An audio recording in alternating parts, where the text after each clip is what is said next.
the blood moon should be visible from various cities of India. That's quite interesting. And joining us now is Anupam Kapil. He is an astrologer and a numerologist as well. Thank you very much, Mr. Kapil, for speaking with India today. Now the totality has set in. The red moon, the blood moon is visible in India across many cities. Can you explain us a little bit what the ancient wisdom that we have says about a full lunar eclipse and what it means for us? I would say in brief, firstly, I would like to compliment Ashutosh Sharma, your correspondent, who was giving a brilliant commentary. In fact, a lot of his inputs were also astrological, like he described Varaha Mira, Brahma Gupta, Surya Siddhanta. And I would like to say Varaha Mira was also not only a good astronomer, but also a very good astrologer. The Brihad Jataka, Brihad Samhita, written by him, has in fact, people, I hear a lot of debates on various TV channels where the scientists are saying that, today we have advanced so much and we are looking at it from an observational point and we have removed the superstitious aspect. See, I want to say one thing. The research which was done on the lunar and solar eclipses and their exact effects which are going to happen on the earth, on the inhabitants, is very well documented. We have not been able to communicate that vast kind of literature which is available. And the scientists today are not doing some great discoveries which were not already discovered. If you read the Brihad Samhita, Brihad Jataka, the impact, even they've talked about the halos after the solar eclipse or the lunar eclipse, and the real impact of the effect of the eclipse is seen on the next day. Like for a solar eclipse, you have to see the sunrise time, how whether it's a red line around the sun or whether some other color hue is there. For a lunar eclipse like today, after the eclipse, what kind of halo comes? Or if there is a halo covering the moon, then the praja or the citizens suffer and it brings illnesses. In solar eclipse, it was said that you should not eat food and you should keep a fast. There was scientific reason to it because suddenly the light is being cut off, the sunlight is being cut off, and there is a sudden electrical disturbance in the body. And so the practice of japas, I mean, recitation of mantras has been advised. The best kind of remedy, what has been said, is Nama Japa. You see, the etheric fields between the earth and the celestial bodies, they become very close. And so any mantra or recitation done during this period gives an impact of more than 10,000 times. It has also been said that the Chaturthi, the lunar phase, the fourth day of the moon phase, Chaturthi, Ashtami, Amavas, that is no moon, and full moon. Nobody should indulge in physical intercourse as these deplete the energy levels. Now, the Vastu Shastra, and if you look at now, you're saying that why are we advised to bathe in the rivers? In the Chandrakala Nadi and other books, and in the Uttarkal Amrit, it is prescribed that bathing in the rivers of which are holy rivers, or a sea like Rameshwaram, they are supposed to be very auspicious in wiping off your bad karmas when you recite the mantras. And therefore, the water is just not H2O. So you have water therapy when we put the thumb downwards in the water and recite a mantra. The molecules of water also have a memory. And so when you program that, it becomes healing water with an intention and a mantra. And 70% of the composition in your body, more than 75%, is of water. So there are so many kind of things, and lot of water has lot of ability to hold power and vibrations. As you see, even in the Lumeria civilization, which went underwater, the crystal civilization also, like crystals, also have some water molecules, and it is trapped in that. So you have seen the Shiva lingas, which are made up of crystal, and then you program and you do a sankalpa and pour water over it. So there is a manifestation of your thought into a form. So japa, vibration, mantra chanting, they are audible. They connect the audible with the inaudible. Because when I'm saying something, this frequency or voice of every syllable has a certain defined frequency. Each and every letter has a defined frequency. So, for destructive purposes in mantra, thum, thum, thum, dhum, dhum, I'm just giving you an example. For activating the Lakshmi Beej or the Lam, when you do Lam, the vibration travels down.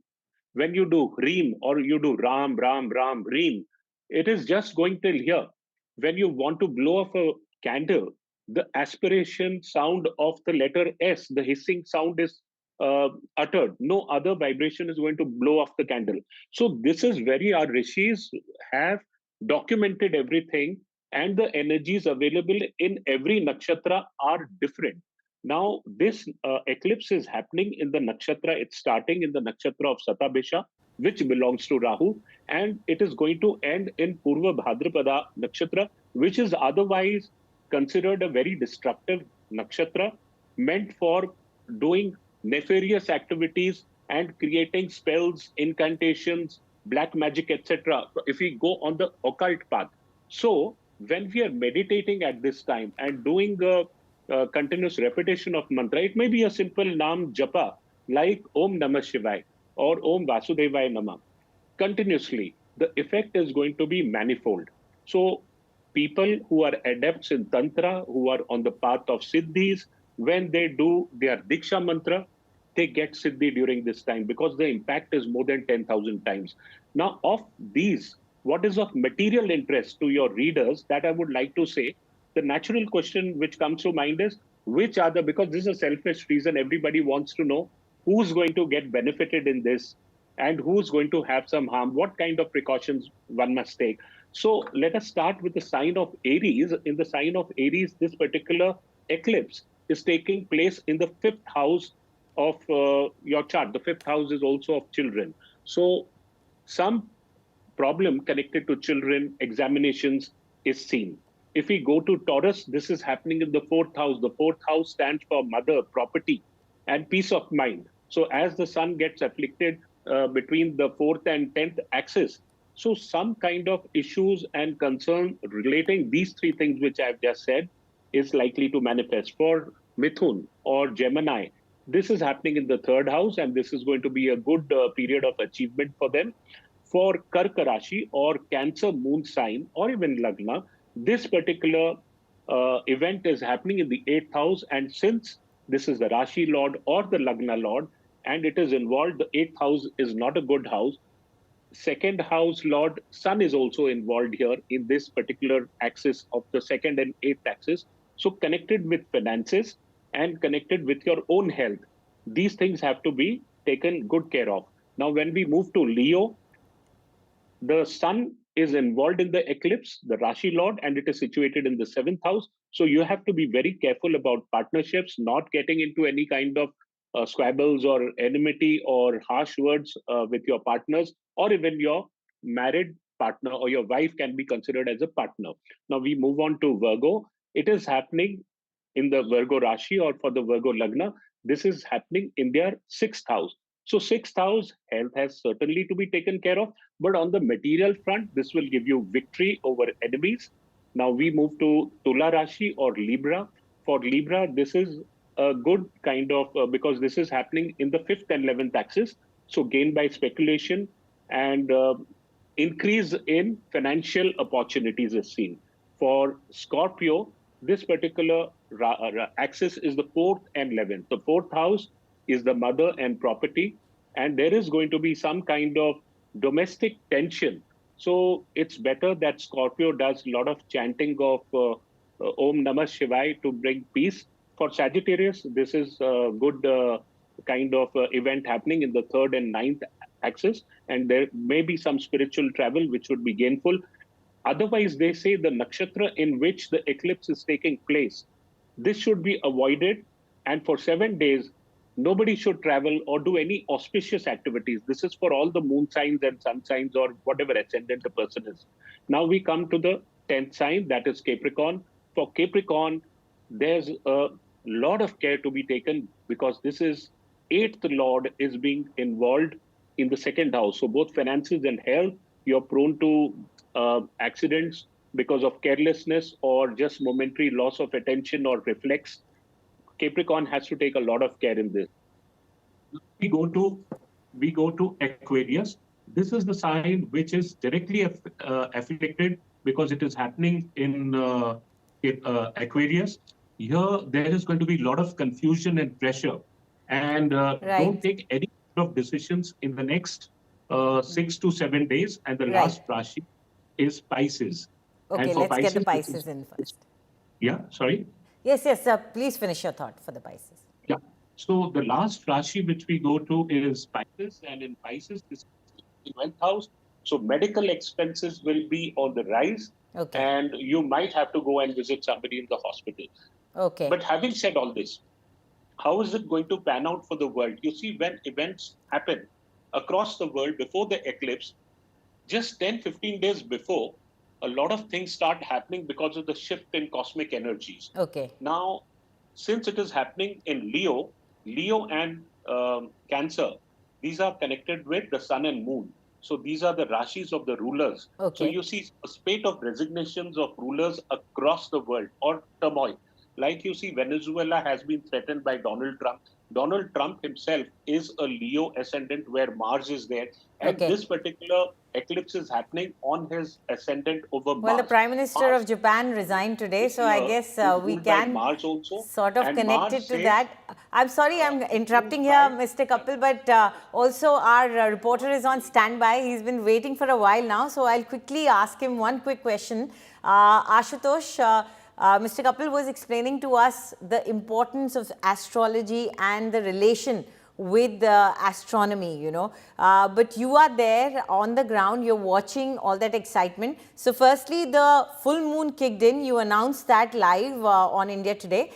Tell us what's happening there right now and what can we expect in the coming hours? It's gonna stay for another an hour. We'll see the similar situation till 1:15. It was predicted, and now the projectionists have already made how the blue, red moon actually looks like. And because of the cloud movement, I wish let me just try to get you a glimpse of this. If Pradeep Gupta can focus his camera and actually get you a live image of actually a red moon, how it looks like. And you see, because of the extremely cloudy weather, and perhaps there will be a very small glimpse of red moon. Yes, that's it is. So in maybe another 4, 3, 2, 1, it will be visible to now.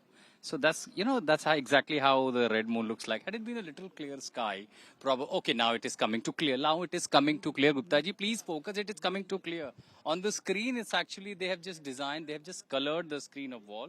So how it looks like. These are not the real images. These are only the live projection because they give a, the telescopes are the black and white feeds. So the programmers have just colored it, and I was only waiting for a glimpse when it is clear. So yes, and now the numerologist calculate this all with a different way. But let me, if we just pan the camera towards the other side, is the curiosity. The programmers are now, talking to the people, the visitor, those who come in a number, because they have a curiosity why it looks red. Why it is called red moon. They see ISO personals, now it's all young enthusiasts. So when we see the differences and talks about the numerologist when they predict in a different way, but scientifically, if you see these all when it comes to the sun movement or the moon movement, largely scientific community defines in a different way, because whenever there is a astrophysicist, these activities happen, they have directly and indirectly impact on it. The directly impact is basically on the satellite communications, on the high tide, low tide, when the moon that controls it. So eventually those kind of incidents are referred by the scientific community. But the numerologists also calculate their own mathematics, because all are panchang coming from the Vedic, the Vedic astrophysicians. So they have designed in a way that our numerology works on that. We have a panchang on that. So again, different belief, but end of the day, it's all the calculation. It also shows since ancient time, we have been very aggressive. We have been way forward than the West. Later, of course, it went all the way to West via Arab. So, but now it brings a curiosity. The next similar moment gonna be in 2026. But I would ask, Anjali, before you let our guest go, I would ask something. Again, I also believe in numerology. So what exactly you gonna predict for something good for the Aquarius? Me being Aquarius, I'm also curious about not only seeing this moon, but also now, since he was giving a lot of insights and of course the future predictions about different the Rashis. Please tell something about how the Aquarius is going to have really good time. You're asking me? Unfortunately, our guest had to leave, so I'm sorry we will not be able to answer your question. Oh, but I've just been told that he is with us. So, Mr. Kapil, were you able to hear Ashutosh, or should I? Yes. Yes, I heard him. He wanted to know how is it going to be for Aquarius. Yes. Now, this is my duty to tell Ashutosh, who's been doing such a good job. You see that when we are doing any kind of dissemination of information, like which is useful for the masses in general, this itself is a great upai. So let him not be under the impression that, oh, what an opportunity, and I'm standing here and reporting from so far. He's standing there, he's giving so much of passionate knowledge to the people, and I have heard his inputs. They are not just casual. He has studied the subject, and it is a meaningful kind of discourse which is happening. So he will definitely get the impact of this. But quickly, I would also advise him that Om Namah Shivaya is the fastest thing that he can do standing there when he is off this thing. But before I go, I want to give, instead of sounding very general like most people talk about, and today everybody who's in the audience knows that what to eat, what not to eat, you should not sleep, etc., etc. But what is a prediction if it is not specific? Because every astrologer comes and says that there will be an earthquake, there will be wars, but they don't tell the place, they don't tell the location. And this is where astrology and predictions come in. Whatever we predicted at the start of the year, in fact, I was the first one to say about the year 2025, way back in 1999, in a prediction in the Sunday Times of India. It was very big about the kind of turmoil which is going to happen. And at the center of all this is going to be China. And see, the thing began with the tariffs, 50% tariffs. And after, I think it was from March end, and the first, I had called it that it's going to be a global reset. That was a word which I used on March 29 on Aaj Tak. And on 5th, when Donald Trump took these actions, the media started using the word global reset, which I had used in the last year itself. Now, I'm giving you the areas which are going to be affected. This is of material use and value to everybody. The effect is going to, first of all, take place in the signs where the eclipse is taking place. So, Leo and Aquarius, and the nakshatras Purva Bhadrapada and Satabhisha, where this eclipse is taking place. So now, Jammu and Kashmir, eastern part, Himachal Pradesh, Delhi, UP, Agra, Lucknow, west of Nepal and Tibet.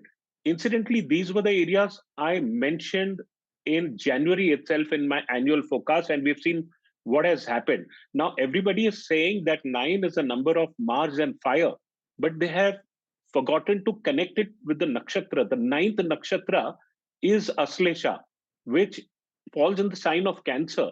And since 9 Mars was afflicted, it was retrograde for a long time. So we saw the water disasters across the world now, and it's just not getting lesser. So Afghanistan, Mexico, Greece, Brussels, Khorasan, Albania, parts of India, Sweden, Russia, Denmark. You will hear a lot of news, bad news coming from these areas. Western Orissa, Andaman and Nicobar, coastal Bengal. In Leo, parts of France, Italy, Chaldea. And in India, Bombay, Ajmer, Jodhpur, Bikaner, and Rajasthan. And since the sun indicates the areas as per the Brihat Samhita, Bengal, China, eastern half of Dravid. Dravid means Tamil Nadu and that area. Eastern bank of Jamuna. Kalinga means Orissa.